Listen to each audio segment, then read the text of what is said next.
Faiz is inarguably one of the greatest poets of our time. And it is almost embarrassing to say that he's in the middle of an absolutely bizarre controversy in India. This after one of his most famous poems, Hum Dekhenge, was used as a protest anthem by students at the IIT Kanpur protesting the new citizenship legislation as well as the proposed NRC. Now, these students and the poem is under the subject of investigation and an inquiry to determine whether one of its verses is anti-Hindu. Now, all of this may seem very ridiculous, but it isn't the first time that Faiz and his work finds itself on the wrong side of political power. To talk about his legacy in this entire controversy, we're joined now by his grandson, Dr. Ali Hashmi. Ali, thank you so much for being a guest with me today. Let me start by asking you, what was your first reaction when you heard and read about this entire controversy? Well, Barkha, first of all, thank you for inviting me on your program and allowing me to present the point of view of the Faiz family. I think you've already outlined what the reaction of most people was, including yourself. Which was surprise, amusement. हमें तो थोड़ी सी हंसी आई कि ये क्या हो रहा है. But I think that was soon followed by concern, because it's not a question of one poem or one poet being censored. It's a larger idea behind it, which is that somehow art and poems and poetry should be confined in some way, and that's a very dangerous thing. Now, can I ask you, because some people may not be familiar with Faiz Saab's poetry and the verses of this particular poem that have caused the controversy. Of course, the lines that have been picked up selectively refer to Buddh or idols, and they've been interpreted by some to mean Hindu idols or what we call murti. And of course, there's the line, "Jab arze khuda ke kaabe se sab butt uthaye jayenge." I want you to put into perspective for people who may not be familiar with Hum Dekhenge or Faiz's poetry, what the context was for these lines.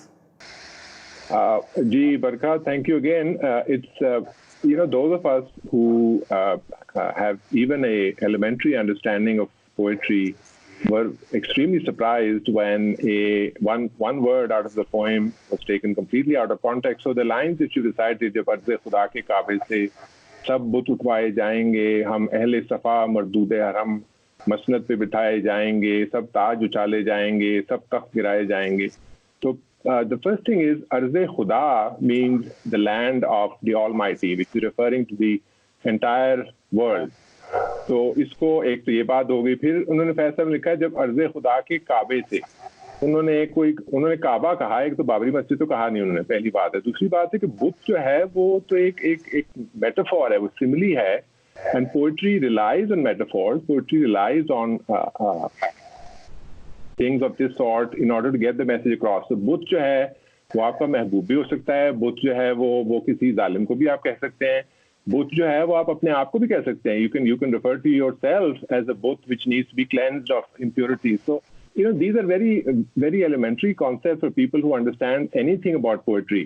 So taking that one word, और फिर वो कुछ मैंने कोई आपका ही programme था आपके NDTV पे शायद, बस नाम रहेगा अल्लाह का. उसमें किसी ने कहा कि जी उन्होंने ये क्यों नहीं कहा कि बस नाम रहेगा ईश्वर का या भगवान का या इस किस्म की.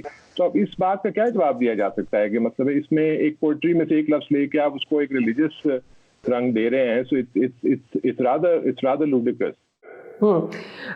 And it's important to understand the time at which Hum Dekhenge is actually written by Faiz Saab, and how it is actually an act of defiance against Zia-ul Haq's regime. The great moment that Iqbal Bano actually sings it, wearing a black sari. Now, I don't know if I'm that wrong age where I actually know this story, and a number of millennials and the kids after that may not know this. So tell us that story. Well, I'm also the same age, so I guess we're both the wrong age. So this happened in 1986. Actually, I even wrote an article about it because people are interested. और आपकी जो India की Rekhta website है उस पर कुछ थोड़ी सी miss information है जो मैंने अपने आर्टिकल में करेक्ट की थी. So when Faiz Saab died in '84, it was a Zia-ul Haq dictatorship, and it was one of the most brutal military dictatorship that Pakistan has ever had. And when he died, Zia-ul Haq was still in power. after his death, my mother and our family set up the Faiz Foundation, and annually we used to have a concert in his honor on his birthday, which is February 13th every year. So this concert, which is being referred to, happened on February 13, 1986. So it was 2 years after he died, or a year and a half after he died. And Iqbal Bano sang that poem. It was very popular. This particular, she had a concert. She sang several other poems, but this poem was extremely popular, especially वो जो इसकी जो verses हैं, सब ताज उछाले जाएंगे, सब किराए जाएंगे. So this was the last poem that she sang. After that, she was supposed to end her concert, but people didn't want to let her go because it was so inspiring. I was there in the audience, and our entire family was there. And so she sang it again, and one of the technicians behind the scenes sort of recorded it without anyone nearing it, and then the recording was given to my taya Faiz Hashmi. It was smuggled out of Pakistan because my uncle Faiz Hashmi Sahab knew that there would be trouble after there was you can hear the recording that you can hear on YouTube. उसमें इनकलाब के नारे, इनकलाब जिंदाबाद और ये सब चीजें जो हैं. So we knew there was going to be a reaction. I was too young, but my elders knew that there would be a reaction. Yeah. Luckily, some of the copies of that poem are preserved and still available. And when you listen to it, you realize the power of the poetry. And this is happening in Lahore, Pakistan, Zia regime. So I think poets and poetry, and especially poetry of this sort, has always frightened rulers who have tried to do things which were brutal, which were tyrannical, which were against the elementary principles of democracy and justice, like Ziaul Haq used to do in Pakistan throughout his reign. And that's why Ziaul Haq and the government of that time did not like the poetry, didn't like Faiz Sahab. So I mean, but poetry is poetry. You can't censor poetry or poets. It doesn't work. I also wanted to explain to our viewers that this notion of using religious imagery to subvert it, the ridiculous dimension of this controversy in India is that his poem Hum Dekhenge is being taken literally for religious imagery, whereas what he was doing was actually using it to challenge Islamization, and his personal politics were on the left, so he was not a religious man. Well, I won't make a comment about his personal religiosity because I won't speak for I mean, just from whatever one reads. But religious imagery has been used in poetry of all traditions, of all languages, especially in the Indo-Pak subcontinent. Ghalib ने बहुत सी बातें इस flavour में की थी, मीर तकी मीर ने भी की थी, because number one, the hold of religion in our region, in the Indo-Pak subcontinent, is still very strong. That's one thing. So religious imagery is something that people instinctively understand. And the other thing is that religion is one of the most powerful forces in the history of humankind. That's just the way it is. There's nothing wrong with using religious imagery in order to get your larger message across, which in this case, as you pointed out, is a struggle against oppression, injustice, and a struggle for equality, democracy, human rights. So there's nothing wrong with that.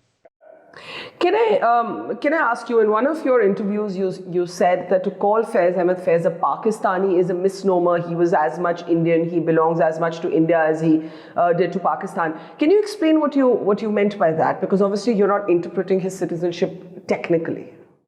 I'm not interpreting his citizenship at all. And when I saw that headline, I thought I should have perhaps chosen my words more carefully because people tend to take things out of context. What I meant simply was that Faiz Ahmed Faiz was born in British India. He went to school in British India. He went to college in British India. He got his first job in Amritsar as a teacher. He got married in Srinagar in British India. And then on 14th August 1947, he became a Pakistani. Technically, he became a Pakistani because Pakistan was created in 1947. But that doesn't mean that he stopped thinking of all of the Indo-Pak subcontinent as his home, and that doesn't mean that he bought into this strange dynamic that we have developed since 1947. कि वो इधर हम उधर तुम वाली जो बात है, that we are enemies somehow, and suddenly on 14th August 1947 became enemies. He never bought into that. He never truly he never believed it. He never understood it. Well, he understood it, but he never accepted that we were enemies, and neither do us. We don't accept. Our family doesn't accept, and many ordinary people in both India and Pakistan also don't accept that we are enemies. Ji. He had many people here who admired him, continue to admire him, and that included our former Prime Minister Atal Bihari Vajpayee, a leader of the same BJP whose supporters today are calling this Nazm anti-Hindu. And talk a little bit about that. Well, Prime Minister Vajpayee, of course, was himself a poet, and I've written about poets being able to see things and perceive things in a more over-encompassing way than the rest of us do. Yes, they admired each other. I found a photograph in the archives of our family of PM Vajpayee and Faiz Sahib embracing, and very affectionately embracing. You can see that. So I made it a point to include that in the biography that I wrote of Faiz Sahib, because I wanted people to see that that there's nothing. The enmity that is made out between our two peoples is somewhat artificial, in my opinion. So yes, I mean, I think वो जो professor साहब हैं, जो मैंने तो लिखा अपने article में, I mean, I don't know if you read it, that perhaps the professor साहब at IIT Kanpur should read some more poetry, and perhaps there should be a module of poetry introduced in IIT Kanpur, and then we should have that module of poetry taught in all universities in India and colleges and Pakistan. I think all the students would benefit from that. Yeah. How do you see, Khalid Ahmed wrote a piece in the Indian Express saying that Faiz Sahib had been let down by Pakistan, and now he's being let down by India as well. Is that a description you'd agree with? Well, not necessarily. I mean, let down in what way? I suppose Khalid Sahib is referring to the fact that he was not officially treated, or on official circles treated as much as he should have been. Perhaps he didn't receive Pakistan's highest award or whatever during his lifetime. But Faiz Sahib had what he wanted, which is the love of the people of Pakistan and the love of the people of India. And he could really care less about any official titles or any official awards. So no, I don't think Faiz Sahib would say he was let down by either Pakistan or India. Faiz didn't think like that. Your mother recently wanted to come to India, was not able to make it, and I remember you wrote about that as well. How did we go from a point, you see, institutional differences between our military, national security concerns are one thing, but allowing or not allowing people to be friends is a whole different ballgame. Can you speak a little bit about what happened, and has it been difficult for your family to visit India since? Yes, it has been. When I came back from the US to Lahore in 2010, I made several visits to Delhi, made lots of friends, even found a couple of favorite restaurants in Delhi. And of course, my Faiz biography was published from Delhi. But that stopped around 2014-15 because visas became a little bit harder. And then, of course, after what happened to my mother, which she actually went to Delhi. She was not stopped. She was in Delhi. She was not allowed to participate in a conference, not allowed to stay in the hotel. She called us panic-stricken. I was extremely upset. I was very, very angry. But my younger brother, who's wiser than I am, said that we do not react in anger, because that's not the Faiz way. So she came back, and I wrote the family's, point of view, which was that, and I still believe, we all believe that it was a violation of basic subcontinental hospitality. जब मेहमान आपके घर में आता है तो आप इस तरह उसके साथ सलूक नहीं करते. But we strongly believed then, and we believe now, that what happened to my mother is not representative of the views of the vast majority of Indian citizens. And so we have no animosity towards really anyone, even those who turned her away. But since then, she has not been back, and we have not been back. But once I would love to come back to India. I would love to come back and visit some more once the conditions improve, hopefully soon. Can you talk a little bit about how Faiz Sahib kept his relationship with India alive well after partition? I think for people of Faiz's generation, and that includes people on your side, so we're talking about Jansar Akhtar, Kaifi Azmi, Ali Sardar Jafri, all of these people, I think it really, up until about the 60s, certainly until about the 65 war, and even after that, it was really, it was difficult for them to conceive of a separate country here and separate country there. उन लोगों ने तो एक ही वतन देखा हुआ था. They had only seen the one nation. So they really didn't differentiate that way, and I think, I can't speak for sure, but I think the visa issues were not as acute back then. So we talk about the 1950s and 1960s. So you could possibly go back and forth easier. Faiz, of course, was an international figure already by the early 60s. He got the Lenin Peace Prize in the early 60s, and so he was always invited at the government level to come and visit and go to conferences and so on and so forth. And I've also come to India, to Delhi. I've gone to Jamia, actually, which is why I was so upset when I saw those images from Jamia and AMU. I've spoken at Jamia, I've spoken at AMU. I've been invited to conferences. Faiz traveled. You may or may not know this, but when Faiz Saab was during Zia-ul-Haq's government in 1979, when there was a lot of persecution of leftists and progressives in Pakistan after Bhutto was deposed and later hanged, and Faiz made up his mind to leave Pakistan because of the repression. At his own decision, he was not exiled by the government as is often thought. He decided to leave on his own. He got an offer from India, from Calcutta University at that time, and Calcutta University said, "You come to us and we will make you a professor of Urdu here in Calcutta University." So the love that he had, he didn't accept. He went on to Lebanon, to Beirut. He wanted to work with the Palestinians. So that's a different story.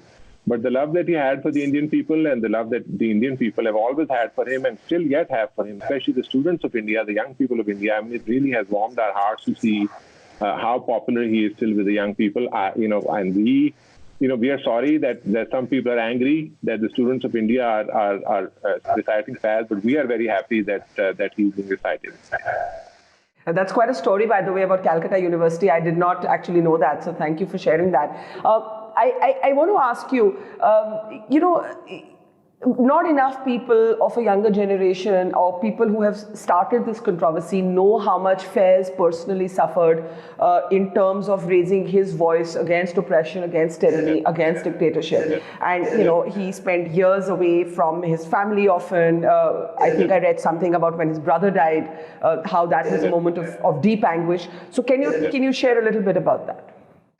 Well, yes, of course. Faiz Saab first was hosted, I use the word sarcastically, by the government of Pakistan in prison starting in 1951, so only about 4 years after independence. He was the editor of the Pakistan Times, which was founded by the Quaid-e-Azam Muhammad Ali Jinnah, and he used to write very strident editorials against the government, against the new government of Pakistan, that they were not paying enough attention to women's rights, workers' rights, all of that. And then when elections were supposed to be held in 51, about a week before elections, there was a crackdown. He was picked up along with several other leftists, and he was in jail for 4 years. And the charge against him was sedition, treason, and that carried the death penalty. So for a long time, they had the death penalty hanging over their heads. For 4 years, my mother and my aunt were less than 10 years old. He was a sole breadwinner, so my grandmother Alice had to go to work, raising her 2 young daughters by herself. For several months, they didn't even know what had happened to Faiz, because nobody would tell them anything, whether he'd been abducted and so on. And then the story that you referred to about so Faiz's own father died when Faiz was very young. He was in government college. He was only about 20 when his father died. His father himself was quite an adventurer. That's the difference. It's in my book. So his older brother, Tufail, was like a father figure to him. And Tufail came to see him in jail, in Hyderabad jail, and this is 1951. And I've written about that in my book also. And Tufail had come to actually give him some good news, which was that their family lands, which had been disputed for a long time, they had won the case and all this kind of stuff. But before he could meet Faiz, Tufail had a heart attack and died right there in prison. And so Faiz wrote about it. So Faiz wrote letters from prison to Alice, and she wrote back. And those letters were later published, first in Urdu, then in English. And in one of those letters, he described the death of Tufail and how he felt responsible somehow, that because of him, Tufail had died. And he actually wrote a poem, an elegy for Faiz. It's a heartbreaking description. It's in my book if you want to read it. But that's what happened. So there are many instances. This is just one instance. He was still a relatively young man when he was in jail for 4 years. He was only about 40, 45. And then he was in jail one more time and a couple of more times in the Ayub Khan's government. But then, he was